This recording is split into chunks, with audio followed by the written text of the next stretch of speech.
Hello everyone, welcome to Visionary Classes. तो आज का जो लेक्चर होने वाला है ये कुछ खास है। क्योंकि यहाँ पे हम डिस्कस करने वाले हैं जेएनयू पीएचडी 2021 का पेपर। ठीक है, तो 2021 का पेपर हम डिस्कस करने वाले हैं। तो आई होप कि आप 2021 का पेपर जो होगा उसको आप मोस्ट ऑफ द स्टूडेंट्स ने दिया होगा, लास्ट ईयर भी और इस साल भी देने वाले होंगे। But due to some problem, you might not have selected for JNUE 2021. Okay, so there is a hope for 2022. So the exam forms are already not yet out. It will coming in the month of November. ठीक है, तो नवंबर के महीने में आपका जो entrance exam based का जो आएगा फॉर्म उसको आप लोग अप्लाई करिए और जरूर ट्राई करिए। Why JNU? सब में पूछते हैं कि जेएनयू क्यों? क्योंकि जेएनयू काफ़ी हद तक आपको इन्वायरमेंटल साइंस का रिसर्च में स्कोप देता है। बहुत ज़्यादा स्कोप है जेएनयू से इन्वायरमेंटल साइंस पढ़ने का। और खासकर अगर आप पीएचडी में हो तो you have lots of opportunities to get into different kinds of MNCs, different kinds of abroad colleges where you can pursue your even higher degree after PhD. Okay, you have lots of exposure, lots of projects, lots of instrumentations you will learn, everything you will get to know in JNU. Okay, so JNU का जो PhD का entrance होने वाला है, again इस बार काफ़ी कम सीट्स हैं, but still we have to be prepare for the best. So let us begin today's lecture. ज़्यादा हम अब बोलेंगे नहीं, चलिए लेक्चर शुरू करते हैं। दो पहला क्वेश्चन जो आप दिख रहे हो यहाँ पे, ये लास्ट ईयर का क्वेश्चन है। तो इसमें इसने पूछा है कि hypothesis concerned with a phenomena is accepted through many experiments। ठीक है, over a long period of time, ये क्वेश्चन पूछा है। देखो हाइपोथेसिस के बारे में पूछा है, हाइपोथेसिस। ठीक है, तो हाइपोथेसिस किस चीज से कंसर्न करता है उस चीज के बारे में पूछा है। तो हाइपोथेसिस क्या है? एक तरीके से फेनोमेना है। ठीक है, जिसको तभी एक्सेप्ट किया जाता है जब बहुत सारे एक्सपेरिमेंट के थ्रू से वो निकलता है।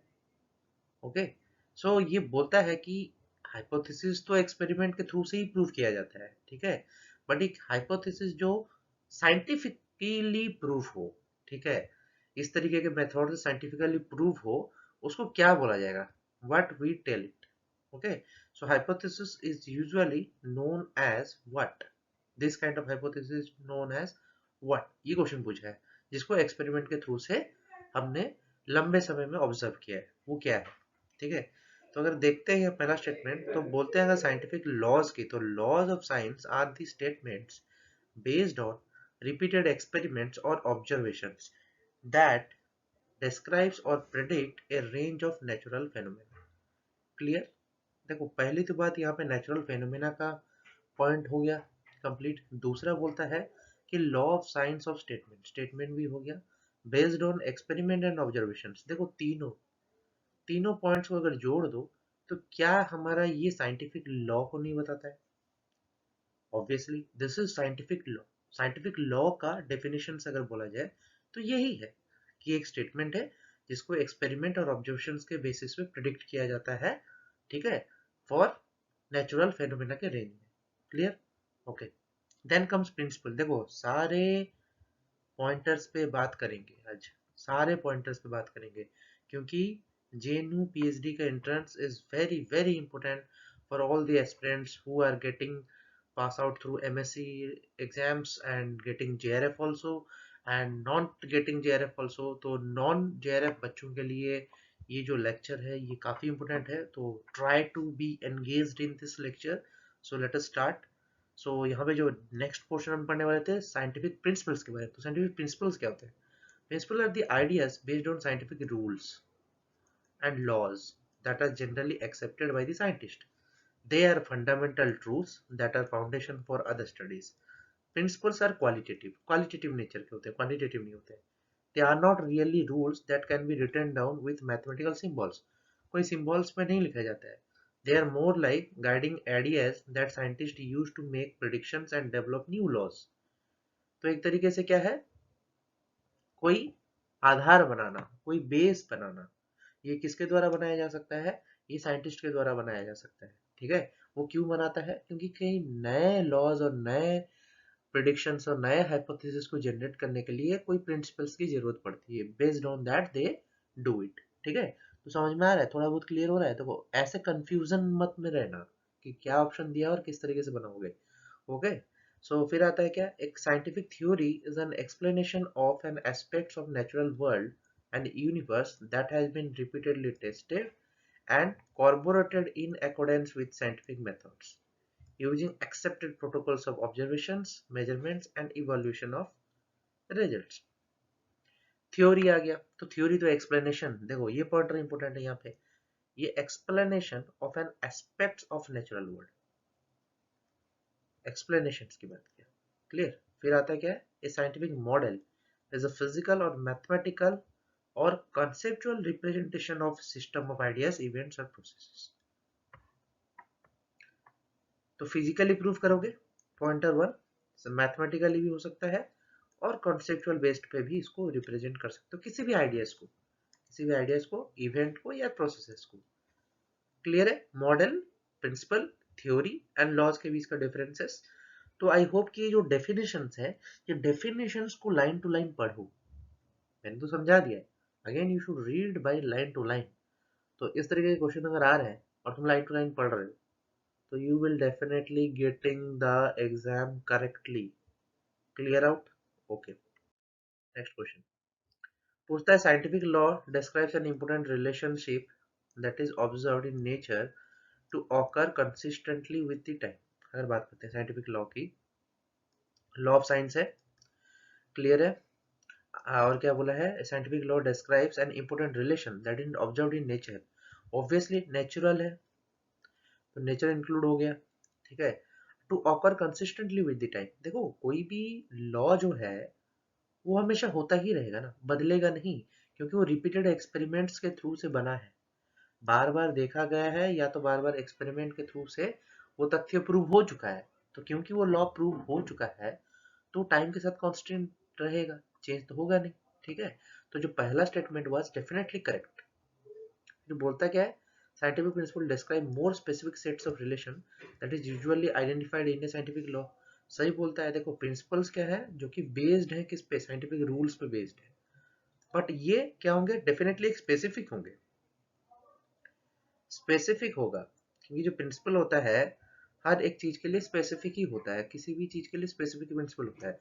जैसे कि मैं इंस्ट्रूमेंटेशन की बात करूं, ठीक है, अगर मैं इंस्ट्रूमेंटेशन की बात करूं, ठीक है, हर इंस्ट्रूमेंटेशन का एक प्रिंसिपल होता है। ठीक है, ये ऐसे ही काम करेगा। अब ये ऐसे ही क्यों काम कर रहा है, क्योंकि इसको साइंटिफिक लॉ के बेसिस पे देखा गया है। ठीक है, क्लियर रखो दिमाग में, क्या होता है, कैसे लिखा जाता है, क्यों किया जाता है। ठीक है, देखो वही बोला ना कि वो क्या है, फंडामेंटल ट्रूथ्स है that are the foundation for the other studies. तो किसी भी चीज के फाउंडेशंस की अगर बात करें, तो प्रिंसिपल जो हो तो स्पेसिफिक होगा ही होगा। ठीक है, but identified in a scientific law, based on scientific law ही इसको बनाया जा रहा है। तो obviously both statement one and statement two are correct, ये भी सही था। Clear, okay. ये क्वेश्चन बहुत इजी है, देखो प्लेगरिज्म में बहुत सारे क्वेश्चन आते हैं। बोलता है which of the following is not an act of plagiarism. Simple सी बात है, प्लेगरिज्म क्या होता है, प्लेगरिज्म क्या होता है जान लो, turning in someone's else work as your own. ठीक है, एक तरीके से किसी और का काम को अपने काम में इंक्लूड कर देना, विदाउट, विदाउट भी आता है यहाँ पे, without giving credit to the source. Clear, यही है। तो copying a large piece of text from source without citing that source, ये भी एग्जांपल है। Taking passages from multiple sources, piecing them together and turning in the work as your own। तो वही बोल रहा है, देखो submitting a research paper that you have already used in other research, ये तो होगा ही नहीं, तो प्लेगरिज्म होगा।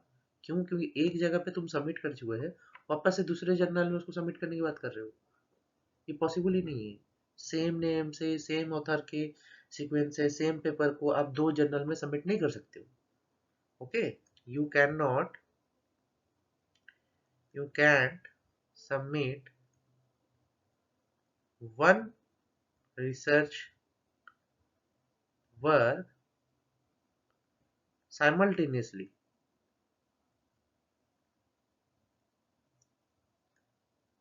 इन टू जर्नल्स। दो जर्नल में सेम रिसर्च वर्क को आप नहीं डाल सकते हो। दिस इज 100% करेक्ट, इनकरेक्ट, डाल ही नहीं सकते हो, क्योंकि ये प्लेगरिज्म हो जाएगा। दिस इज प्लेगरिज्म, ठीक है, ये गलत है, एथिकली रॉन्ग है, नहीं कर सकते हो, ठीक है, कर भी नहीं पाओगे। फिर आता है paraphrasing too close to the source, यही बोला ना, मल्टीपल सोर्सेस को पीसिंग टुगेदर करके अपने वर्क में डाल देना, ये भी प्लेगरिज्म में आता है, ये भी गलत है, प्लेगरिज्म होगा ही होगा इसमें, ठीक है। फिर आता है use of somebody else data, ये तो है ही, ये भी प्लेगरिज्म है।